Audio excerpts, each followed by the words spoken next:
আজ থেকে গণিত প্রভার ক্লাস শুরু হচ্ছে। ক্লাস 8-এর যে পশ্চিমবঙ্গ সরকারের ক্লাসের পাঠ্যপুস্তক, সেটির প্রথম চ্যাপ্টার শুরু হচ্ছে। ঠিক আছে, এটি হচ্ছে গণিত প্রভা। বেসিক ম্যাথমেটিক্স ক্লিয়ার করার জন্য আমি বলবো সবাই যদি 2x স্পিড করেও ক্লাসটা শুনে নাও, সব কিছুতে সব ক্লিয়ার হয়ে যাবে। অঙ্ক জনিত কোনো সমস্যা কোনোদিনও হবে না। যাদের অঙ্কে ভীতি আছে তারা তো অবশ্যই দেখবে, এবং ক্লাস 8-এর সবার জন্য এই ক্লাসটা তৈরি করা হচ্ছে।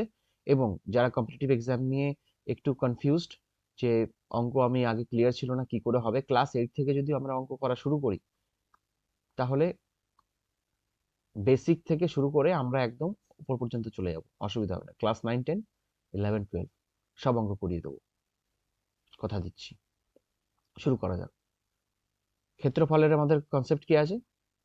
যদি দৈর্ঘ্য হয় এক্স, প্রস্থ হয় ওয়াই, তাহলে ক্ষেত্রফল হয় দৈর্ঘ্য ইন্টু প্রস্থ, এই দুটো গুণ হয়ে যায়, তাই তো? তাহলে এক্স ওয়াই বর্গ একক, মিটার থাকলে বর্গ মিটার, সেন্টিমিটার থাকলে বর্গ সেন্টিমিটার, ফুট থাকলে বর্গ ফুট। ঠিক আছে, এককের জায়গায় এই মিটার, এগুলোকে আমরা বলি হয় কি বলি, একক। সবকিছু পরিমাপ করার একটা মাপার একটা সিস্টেম তো আছে, স্ট্যান্ডার্ড হিসেবে ধরে নেওয়া হয়। ধরো এটা যদি 1 মিটার হয়, তাহলে এইটাকে স্ট্যান্ডার্ড হিসাবে সবকিছু আমরা পরিমাপ করব, যে এই বাহুটা কতটা, তাহলে এইটাকে দিয়ে আমরা মাপবো, এটা একবার বসাবো, দুবার, তিনবার, তো এইভাবেই আমরা পরিমাপ করি দৈর্ঘ্য। দৈর্ঘ্য পরিমাপ করতে গেলে ভৌতবিজ্ঞানী কনসেপ্টটা আসে, যে এইভাবে আস্তে আস্তে করবো। তো এইভাবে যদি এক্স হয়, তাহলে আমরা বলবো এক্স মিটার, যদি 5 হয় বলবো 5 মিটার, 6 হলে বলবো 6 মিটার। ঠিক আছে, ঠান্ডা লেগেছে। দৈর্ঘ্য যদি 5 মিটার হয়, প্রস্থ যদি 4 মিটার হয়, তো এটা যদি দৈর্ঘ্য 5 মিটার হয়, প্রস্থ যদি 4 মিটার হয়, তাহলে ঘরটা কিরকম হবে দেখতে, ভালো করে দেখো। এই কনসেপ্টটা ক্লিয়ার হয়ে যাবে, কোনোদিন এই অঙ্ক নিয়ে সমস্যা হবে না। ওকে,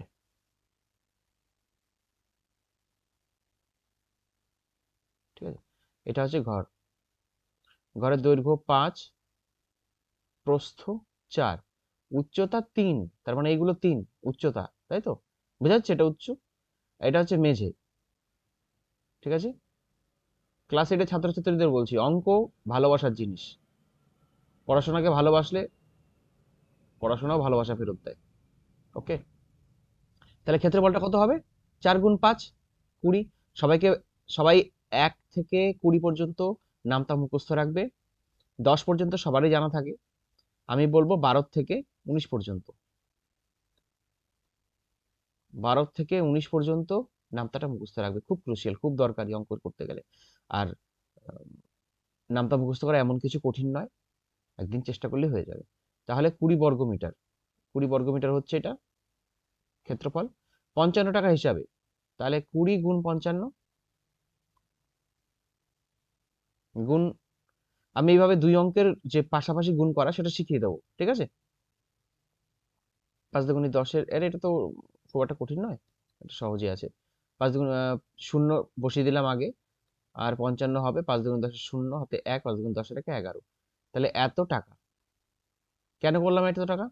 যদি 1 বর্গমিটারের মূল্য মূল্য হয় 55 টাকা, মানে 1 বর্গমিটার করতে 55 টাকা খরচা হয়, তাহলে 20 বর্গমিটার করতে কত টাকা খরচা হবে? একটা পেলে দাম 5 টাকা, 20টা পেলে দাম কত? 20 দিয়ে গুণ হবে, 20, সেটাই করলাম, 1,100 টাকা, মানে 1100 টাকা। ঠিক আছে, কারো কোনো কনফিউশন থাকলে, কোনো ডাউট থাকলে কমেন্টে করবে। প্রত্যেকটা অঙ্ক বুঝিয়ে দেবো, এবং অঙ্কটা ভালো লাগবে, কথা দিচ্ছি, গ্যারান্টি দিচ্ছি।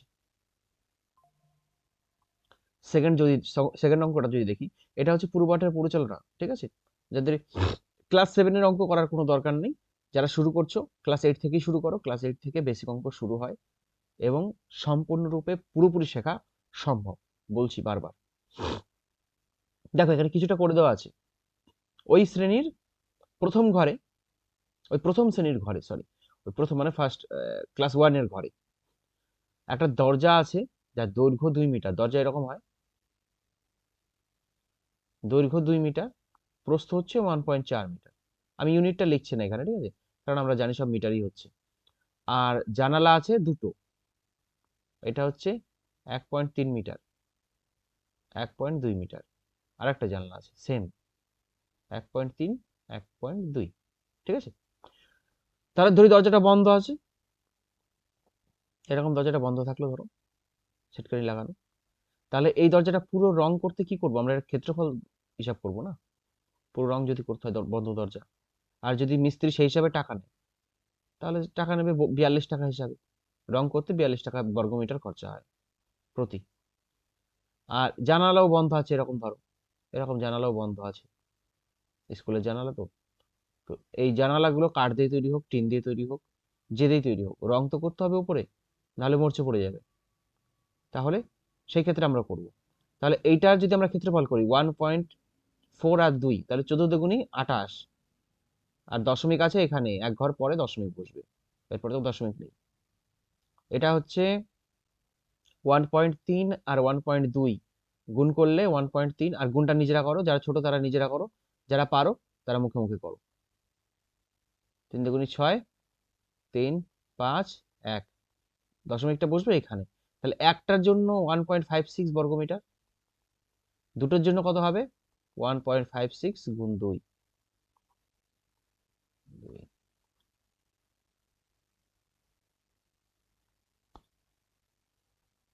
হচ্ছে আমার 1, 3। এই দেখো গুণ করলাম, 2 দিয়ে গুণ করেছি 3.12। এই দেখো এখানে 3.12 বর্গমিটার আছে। তাহলে টোটাল কত হলো? টোটাল টোটাল হলো 3.12, আর এখানে 2.8, তাহলে 2.8। দশমিকের যোগ করব, সব শিখিয়ে দেবো। আগের আগের ক্লাসে যা যা হয়েছে, কারো যদি কোনো রকম কনফিউশন থাকে যে আমি তো ক্লাস 7 অঙ্ক করিনি, 6 এর অঙ্ক করিনি, 5 আমি কিছুই জানতাম না, ঠিক আছে, এখন আমি কি করে করবো আমাকে বলবে, আমি পুরোপুরি ছোট ছোট ক্লাস আপলোড করে দেবো। এখানে 2, এটা 9, এটা 5, তাহলে 5.92 বর্গমিটার, সব মিলে এই টোটালটা মিলে, দুটো জানালা একটা দরজা মিলে। তাহলে এবার কি বলছে? 42 টাকা হিসাবে দরজা জানলাগুলি রং করতে হবে। তাহলে 1 বর্গমিটারের জন্য খরচা হয় 42 টাকা। 5.92 বর্গমিটারের জন্য কত খরচা হবে? 5.92 গুণ 42, গুণটা করতে হবে, করতে পারবে গুণটা? গুণটা করিয়ে দাও। 5.92, 42, গুণটা পাতিয়ে করা যাক, অসুবিধা নেই। 2 দুগুণে 4, 18, 911, 8, 36, 3, 4 5 20 আর 3 23, 4, 16, 6 রেখে 7 রেখে 8, 4, 2, দশমিক হবে 2 ঘর পরে। তাহলে 248 টাকা 64 পয়সা এর হিসাব, ঠিক আছে। দেখো এবার কি বলছে, আবার আমাদের যেতে হবে আগের পেজে। বলছে যদি ঘরের 4 দেয়াল ও ছাদ চুনকাম করি, 4 দেয়াল ও ছাদ, তাহলে এটা বাদ যাবে, এইগুলো দেখতে হবে। এগুলো এক একটার দৈর্ঘ্য কত? এটা 4, এটা 5, এটা 5, এটা 4, তার 4 দেয়াল। এই দেয়ালটার ক্ষেত্রফল কত? এখানে একটু মুছে দিচ্ছি আমি হিসাবের সুবিধার জন্য, ঠিক আছে। নোট নেওয়ার নিয়ে নিও সবাই, প্রিভিয়াস করে নোট নিয়ে নিও। সরি, 1 সেকেন্ড ধরো।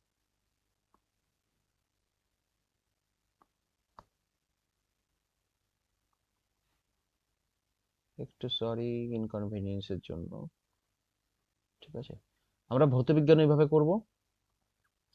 রেলের পরীক্ষাগুলোতে প্রচুর ভৌতবিজ্ঞানের কোয়েশ্চেন আসে, এবং অঙ্কগুলোর জন্য অনেকেই কনফিউশন থাকে যে কি করে এই অঙ্কগুলো তো কোনোদিনও করিনি, আমাদের কেউ শেখায়নি। শেখায়নি সেটা আমাদের দুর্ভাগ্য, যাই হোক, দুর্ভাগ্য আর এখন নেই।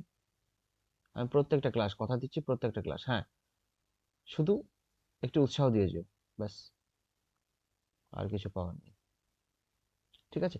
তাহলে আমরা কি, দেখো এখানটা দেখো কি বলা হচ্ছে। 4 দেয়াল ও ছাদ, ভালো করে বুঝবে, 4 দেয়াল, তাহলে এখানে এই দুটো দেয়াল সমান। এখানে যদি লাল কালি দিয়ে করি, তাহলে এই যে দেয়ালটা আর এই দেয়ালটা সমান। আবার এই যেই পাশে যে দেয়ালটা আছে, বড় যে দেয়ালটা, এই বড় দেয়ালটা, ঠিক আছে, এই যে বড় দেয়ালটা আছে, এরকম দুটো দেয়াল আছে, ওই পাশেও একটা আছে। আর আছে ছাদ, ছাদ আর মেঝের সমান হবে।